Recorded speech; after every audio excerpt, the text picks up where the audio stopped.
Pak Oto Hasibuan dipanggil oleh Pak Prabowo presiden terpilih. Kemungkinannya sih ini sebagai wakil menteri Polhukam ataupun wakil menteri Menkumham, begitu loh. Itu kemungkinan besarnya.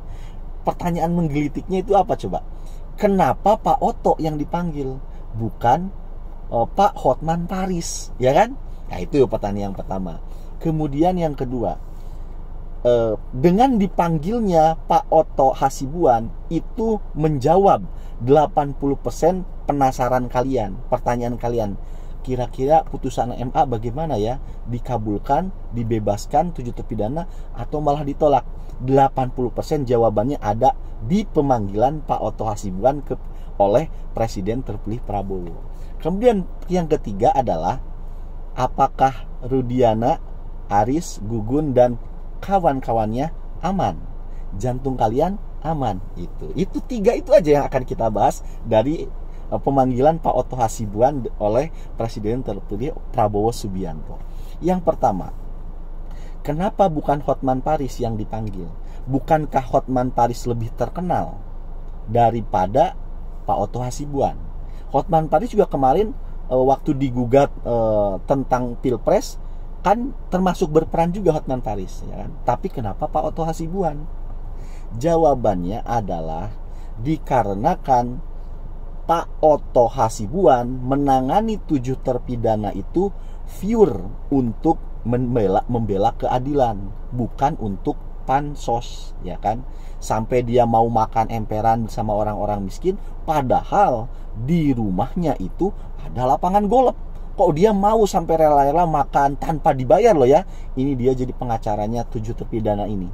Nah, karena memang pure dari awal dia untuk mencari keadilan, bukan untuk pansos, bukan untuk terkenal. Nah, kalau untuk terkenal Pak Oto Hasibuan menangani 7 terpidana, maka seharusnya yang dipanggil menjadi wakil menteri oleh Prabowo Subianto itu Hotman Paris. Karena yang lebih terkenal itu ya Hotman Paris. Tapi pada kenyataannya Pak Oto Hasibuan kan. Sekaligus juga saya juga heran nih kepada diri saya sendiri. Ada orang mau dikasih jabatan, tapi kenapa baru kali ini saya seneng? Malah justru mendoakan mudah-mudahan Pak Oto Hasibuan beneran jadi. Apa kira-kira yang menyebabkan itu? Karena kita menaruh harapan kepada Pak Oto Hasibuan. Karena kita menitipkan harapan kepada Pak Oto Hasibuan gitu loh. Kenapa harapan itu sangat penting? Karena harapan itu benar-benar penting. Begini deh, kamu nyetel alarm ketika tidur supaya besok bangun pagi, misalkan begitu. Apa yang membuat kamu nyetel alarm? Karena harapan. Emangnya kamu tahu besok pagi kamu akan masih hidup? Jangan-jangan kamu udah mati. Tapi kenapa kamu tetap nyetel alarm? Karena di sana ada harapan. Besok saya akan melakukan ini, saya akan nonton bola, saya akan ini. Itu namanya harapan. Jadi yang membuat manusia tetap hidup itu adalah harapan. Yang bikin manusia tetap sehat itu adalah harapan, begitu. Masuk ke yang kedua, ya kan? Dengan pemanggilan Pak Oto Hasibuan itu 80% menjawab pertanyaan Anda selama ini. Penasaran Anda selama ini, kira-kira bagaimana ya putusan MA terhadap 7 terpidana, apakah bebas atau ditolak gitu kan. Nah, kalau dari sini aja sebenarnya kita sudah bisa menyimpulkan 80% itu pasti akan dibebaskan ini 7 terpidana. Dengan dipanggilnya Pak Oto Hasibuan dan sudah diketahui bersama kalau Pak Oto Hasibuan itu loh pengacara 7 terpidana yang memperjuangkan 7 terpidana, Prabowo tahu nggak? Ya jelas tahu lah. Kalau seandainya tidak tahu, kemudian kasus Pina ini adalah kasus yang benar-benar misalkan ya Pak Oto ini membela orang yang salah dalam kasus Pina ini, dipanggil gak kira-kira jadi menteri?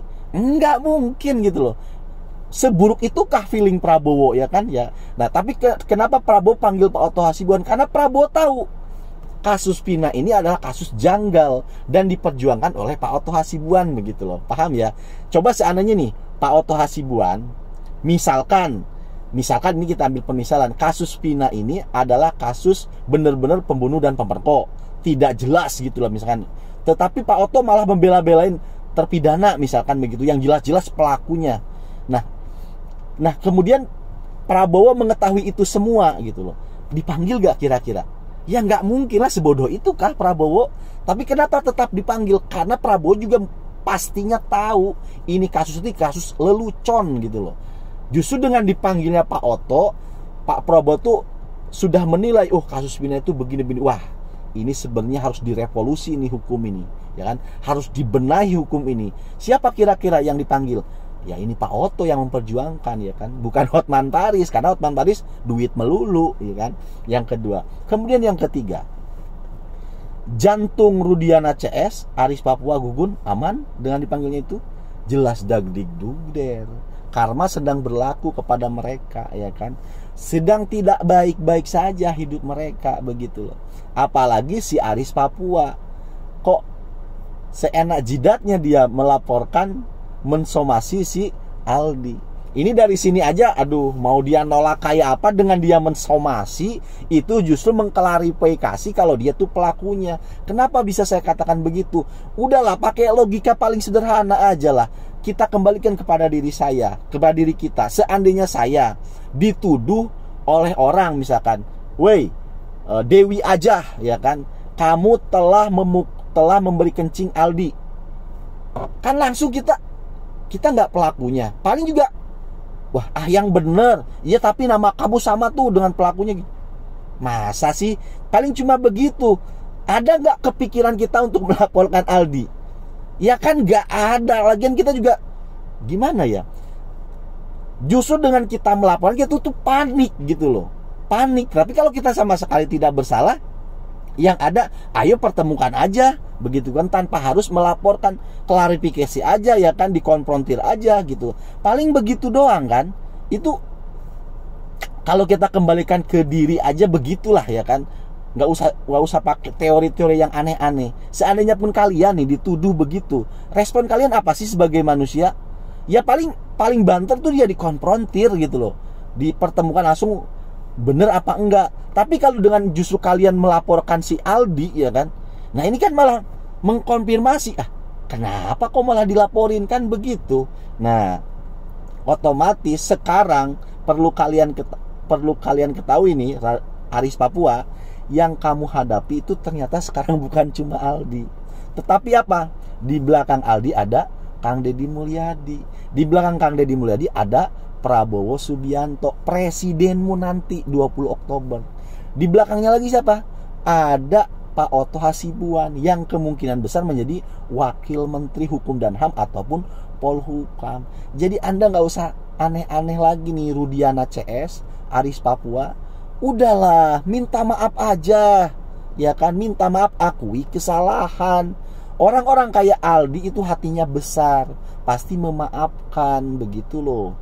Selagi sebelum Anda dilaporkan. Terlebih sekarang Komnas HAM sudah memasukkan nama Anda di sana, gitu loh. Benar terjadi di sana, terjadi pelanggaran HAM. Yang Anda lawan selain Prabowo, selain KDM, selain Pak Oto Hasibuan, juga lembaga Komnas HAM, gitu loh. Sekarang Komnas HAM ingin memutuskan terjadi pelanggaran HAM, apakah bisa seenak jidatnya sendiri-sendiri? Nggak bisa, ini lembaga, bos. Mereka harus benar-benar hati-hati. Kalau sampai mereka salah memberikan satu keputusan bahwa di sana ada pelanggaran HAM padahal tidak ada, itu lembaga negara yang jadi taruhannya. Otomatis mereka melakukan penelitian ini, apalagi sekarang sudah disorot media, itu benar-benar berdasarkan fakta-fakta yang berlaku. Jadi yang kalian hadapi itu juga lembaga negara, Komnas HAM, yaitu loh. Jadi kalian sekarang tuh nggak usah merasa power lagi lah, nggak usah merasa kuat lagi. Siapa sekarang yang mau melindungi kalian itu, ya kan? Bayangkan yang kalian hadapi nih, Kang Deddy Mulyadi, Prabowo Subianto, kemudian Oto Hasibuan, dan lembaga negara Komnas HAM. Nah, jadi dari sini semua patutnya kita doakan ya, mudah-mudahan Pak Oto Hasibuan benar-benar diangkat menjadi wakil menteri.